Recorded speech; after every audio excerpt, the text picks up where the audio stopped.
Assalamualaikum sahabat pembelajar, semangat pagi, salam sehat. Jumpa lagi dengan saya, Puji Wibowo dari Politeknik Keuangan Negara Stan, masih dalam pembelajaran penerapan fungsi linear di dalam teori ekonomi.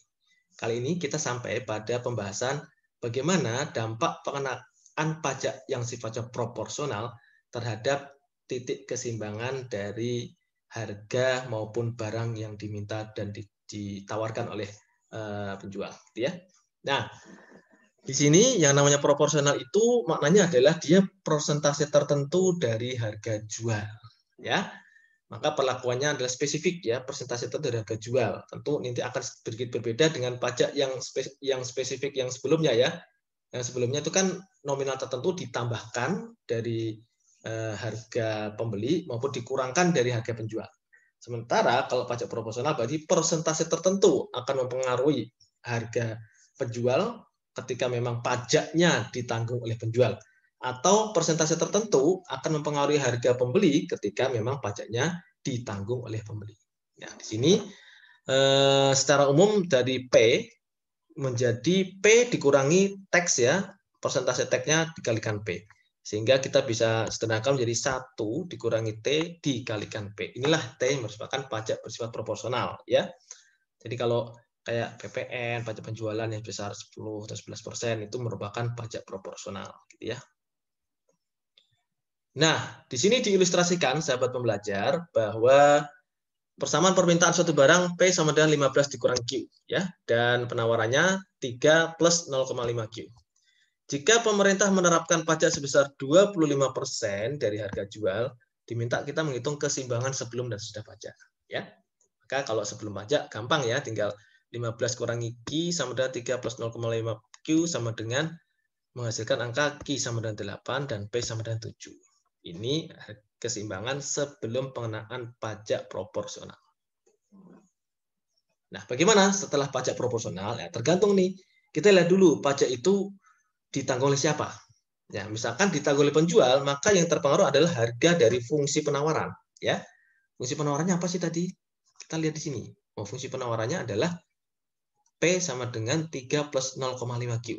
Ya, di sini sehingga P-nya akan terpengaruh menjadi 1 min T kali P. Ya, sama dengan 3 plus 0,5 Q. Ya, ini persamaan aritmatik biasa, diputar-putar sehingga ketemu 0,75 P sama dengan 3 plus 0,5 Q, sehingga P sama dengan 4 plus 2 per 3 Q. Ini adalah fungsi penawaran yang baru setelah pajak spesifik diterapkan dan ditanggung oleh penjual. Ya. Nah, kemudian dengan persamaan ini kita mencoba titik keseimbangan baru. 15 min Q-nya untuk permintaan masih sama, maka penawarnya berubah menjadi 4 plus 2 per 3 Q, sehingga menghasilkan di sini Q-nya sama dengan 6,6, yang sebelumnya tadi berapa sahabat belajar? Yang sebelumnya adalah 8 ya, jadi turun. Kemudian harga yang tadinya 7 menjadi 8,4. Ya, ini kalau pajak ditanggung oleh penjual. Nah, bagaimana kita mencari pajak atau yang diterima oleh pajak per unit yang diterima pemerintah? Berarti kan tadi 25% ya, 25% kali harga equilibriumnya 8,4. 2,1. Jadi 2,1 per unit inilah yang diterima oleh pemerintah. Jadi akhirnya menghasilkan pajak spesifik yang per unit ya. Larinya ke sana juga akhirnya ya. Nah, setelah kita ketahui pajak per unit yang diterima pemerintah, maka berarti kita bisa tahu nih bagaimana pembagian beban pajak antara pembeli dan penjual. Sebelum pengenaan pajak, konsumen itu hanya membayar 7. Tapi setelah pajak, konsumen bayar 8,4, sehingga dia dikenakan beban sebesar 8,4 kurangi 7, 1,4. Sebaliknya, bagi penjual, sebelum pajak tuh dia terima 7. Tapi setelah pajak, dia malah cuma terima 8,4 dikurangi apa? 2,1. Kenapa? 2,1 itu pajak per unitnya. Nah, itu ya. Jadi 6,3, sehingga beban pajaknya 0,7.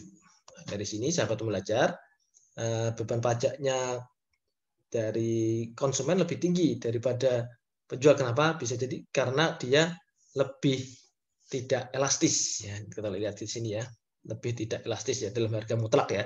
Dalam harga mutlak ini, dalam harga mutlak adalah 1 gradiennya, sementara penawaran dalam harga mutlak 2/3, sehingga memang pajak yang ditanggung lebih besar di pembeli.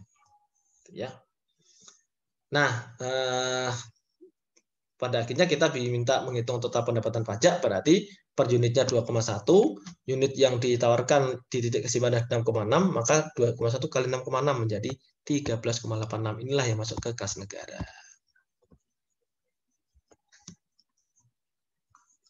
Demikian ya, sahabat pembelajar, mengenai pajak proporsional. Kalau digambarkan melalui grafik kartesius seperti ini ya.